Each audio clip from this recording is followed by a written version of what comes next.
Hey YouTube, I'm Jimmy. In this video, I'm going to walk you through my analysis of advanced micro devices, ticker symbol AMD. This came in as a request on my recent 2 ETFs for 2018 video. You can see a link to that in the description below. So if this is your first time to my channel, well, what we do here is we talk investing. We cover everything from the basics of investing to individual company analysis, like this video. We look at recent market events, we build portfolios, and ultimately what we're trying to do is we're trying to get your money to work harder for you. So if investing is something you do or something that you want to do, hit the subscribe button and don't forget to hit the bell so you can get alerts whenever we issue new videos. Okay, let's get started.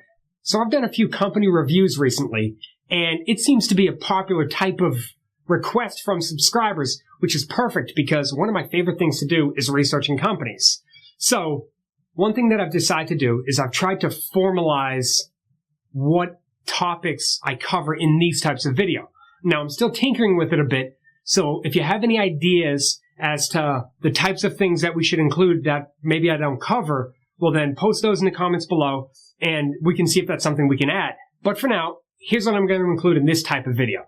First, I'm going to hit up the fundamentals of the business. This should help with, if you're not completely sure what the company does or what drives the business, then this section is a logical place to start. Then I plan on hitting up some of the key data of the company, including things like what's the dividend yield, how have they performed recently, things like that. And then I'll touch on the industry, who are their competitors, things along those lines. Then we'll do a quick financial analysis. That'll vary from company to company. But our goal with that is to lead to, can we come up with a fair value? Sometimes they call it an intrinsic value. And then I'll wrap it up with the conclusion of the whole analysis, and we can look to see where it might fit in a portfolio. Okay, so for AMD's fundamentals, they're a semiconductor company, and they make microprocessors, graphics processors, they do chipsets, they make custom parts for some larger customers, things like that. Their products are used in things like desktops, laptops, video game consoles. They play a role in virtual reality systems that are being developed. So the microprocessor and chipsets, what they essentially do is they handle the processing of data in a computer. And how quickly they can process the data is key to the performance of the game console, the computer, or whatever you're using. The graphics processors, they're used to generate what you see on your screen. The faster the graphics processor, the clearer the image or the video, or the smoother the video will run. And then they have what is known as an accelerated processor unit. Basically, this unit combines the microprocessor that processes data and speed along with the graphics processor, and the goal is for it to control certain tasks that it's best suited to handle. This offloads it from the other units, and essentially it can make a device more effective and more energy efficient. This has led it to become very popular in the blockchain world. So these are the type of products that AMD manufactures. And as you can imagine, with where the world is heading from a technology perspective, it would appear that many of their products or future products will continue to have strong demand for quite some time. And this is a good thing.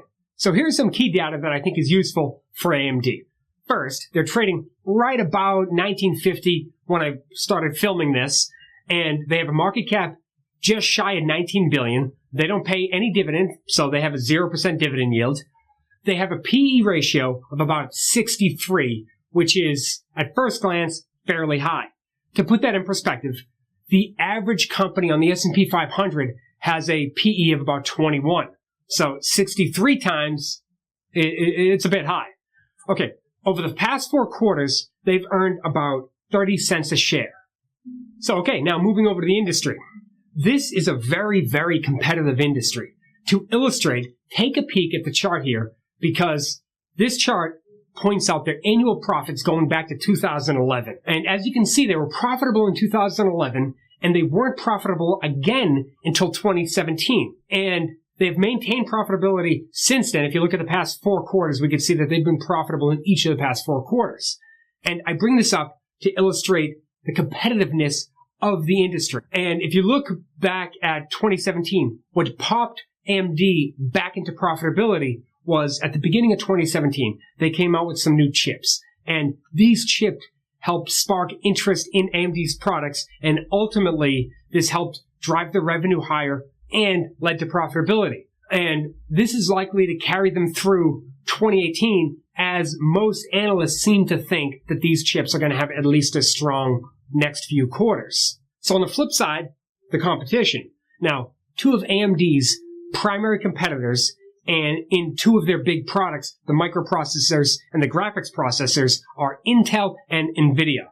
Intel's the biggest player in the processor game, and that gives Intel a huge advantage because they could, in theory, keep innovating, because since they have more money, they make more revenue, they could spend that money on research and development and, in theory, make it more difficult for AMD to separate themselves.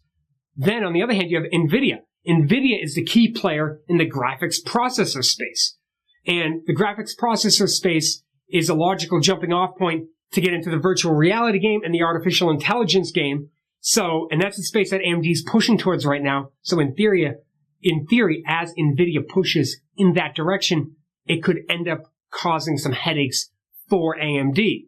Now, overall, I think that there's a ton of upside to the industry in general, but this type of competition, really what it does is puts pressure on pricing, and that could lead to losses on the income statement. So one positive for AMD, specifically for the graphics mining processors, is that much of the professional cryptocurrency mining industry prefers AMD's processors over the competitors. So in theory, if crypto mining gets super crazy hot again, then this could provide some opportunity for AMD to sell more product. Yeah, I know what you're thinking. Crypto mining is already pretty hot, but from AMD's perspective, it's cooled off a bit, at least from the products that they sell. And I think it's also important to keep in mind that the volatility associated with crypto mining and crypto prices are likely to lead to volatility in orders, and that makes the impact of the trend of crypto mining very difficult to predict as far as AMD is concerned. Okay, moving on to the financials. So, first off, AMD has about slightly over $3 billion in debt. And I'm perfectly fine with this level of debt, given the amount of revenue that they have. And now that they're profitable, I'm not sure the interest expense is going to be terribly difficult for them to handle. Now, we already saw a chart of profit, but I think it's important to look at the chart of revenue, which, if you look at it, you can see it's quite volatile. This chart also goes back to 2011, just like the profit chart did. Now, if we were to combine those two charts, I think that the key here is that AMD has to earn a ton of revenue in order for them to break even. So that's something to keep in the back of our mind, especially as we move into the valuation section. Now, I make a big deal about profit because I want to point something out about valuation or coming up with a fair value in general. For me, I personally love using discounted cash flow. And in theory, if you can find a company that is reliably producing free cash flow and they're using that free cash flow to generate growth in the business at a reasonable rate, or perhaps they're paying dividends with it, then I love that type of company. That's the dream in my mind. But discounted cash flow doesn't really work in this scenario, because in order for discounted cash flow to work, it needs to be positively correlated to revenue. So in theory, if revenue goes up by 10%, then free cash flow should go up by about 10%. That means that hypothetically, if you could forecast revenue, well, then you should be able to forecast free cash flow. So for AMD, well, here's a chart of revenue. We've seen this one a few times now. But instead of net income, these purple lines represent free cash flow. And as you can see, there doesn't appear to be any real relationship. So it looks like free cash flow got better when you look at 2012 to 2013, but revenue got worse. And although revenue got better from 2016 to 2017, free cash flow got worse, and it fell from 13 million to negative 45 million. And this red line looks at free cash flow as a percentage of revenue. This confirms the rest of the chart in that it would be very difficult to use revenue to reasonably forecast free cash flow. So now this leads us back as to why I was harping on profits so much. So if we're not going to use free cash flow, and considering that AMD recently got profitable and they're projected to be profitable at least over the next few years, then it makes sense to use a price to earnings multiple. So here's a chart of consensus estimates going out the next few years. This blue bar is adjusted estimates, and the red bar is GAAP estimates. Now, just so everybody's on the same page, the difference between GAAP and adjusted estimates. So GAAP is generally accepted accounting principles, and this is the rule. This is what any company that is listed in the United States is required to issue their financial statements in. But that doesn't mean that it's always the best form of calculation for a given company or given industry. So what some companies do is they create what they call adjusted earnings. And what that might do is that might account for acquisitions differently than GAAP, or perhaps a one-time expense or a write-down or something like that. So the company will issue adjusted earnings and they'll issue GAAP and they'll explain how they got from one to the other. This can be useful. So this number down here, this is how many analyst estimates are used in the average up there. So for 2019, there were 25 analysts that published their EPS estimates on an adjusted basis and 19 that issued theirs on a GAAP basis. Now, what most likely happened is that 25 issued their adjusted EPS and 19 of those 25 also issued GAAP estimates. So it's not, you don't necessarily have to add them together. Now, that would mean that if that's the way it worked, that 6 analysts only did adjusted EPS. Well, as you could probably guess, adjusted EPS, at least among the analyst world, is generally the number that's used. So, that in mind, that's the number we're going to use. So now the question is, what multiple should I use? So, I'm looking to use 2019 earnings per share estimates, which means that I need to identify a reasonable 2019 PE multiple. And once I have that PE multiple, I can simply multiply that by the earnings per share estimates, and boom, we have a fair value. Now, since AMD just got profitable, I can't use something like a 5-year average or a 3-year average since they didn't have a usable PE multiple 2 years ago. And then I ask myself, what makes a company trade at a high PE multiple? And the answer is generally growth. Higher growth, higher PE multiple. Usually the way it goes. So, in theory, what we can do is we can look at competitors of AMD like NVIDIA and Intel. And then we can compare projected EPS growth rates of all the companies to their 2019 PE multiples, and we can adjust them to all be in line with where AMD is expected to be. And then the question is AMD fairly priced right now compared to the industry? So the expected growth rate of AMD over the next few years is 23%.